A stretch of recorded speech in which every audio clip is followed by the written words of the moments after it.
Heroin use in the capital region is really turning into a plague, some say. On Tuesday, police were called to a Stewarts in Waterford, where workers spent an hour trying to get a man out of the bathroom.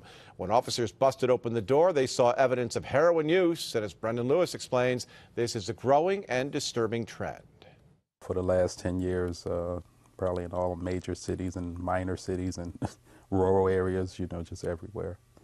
Because it's so cheap? Yes. Frederick Sumner works at the Addictions Care Center of Albany. He spent years working at methadone clinics with heroin addicts and now works further along in the recovery process. These days, more of his clients are young adults from all walks of life. Usually it starts with an injury, and then they be prescribed pain medications, and then they get dependent on the pain medication. And then once they no longer have access to the pain medication, then they, take to the street drugs. Police in Warren County say heroin is most frequently the drug pill abusers turn to. It's cheaper than marijuana, easier to access, and has similar effects.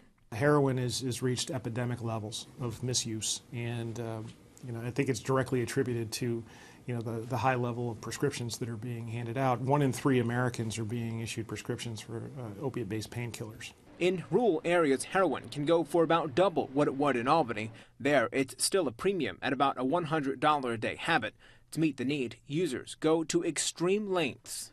It is a law enforcement nightmare because you know what? You've got those people out there that need that addiction. They need to fuel their habit. So they're out there and they're robbing houses and they're stealing constantly. And it's like it's a crime wave is what it creates. So we've got to put a dent in it. And by just filling jails with local users it's not going to solve the problem. We need to have a heavy hit, and we need to have it soon. Brandon Lewis, CBS 6 News, Albany.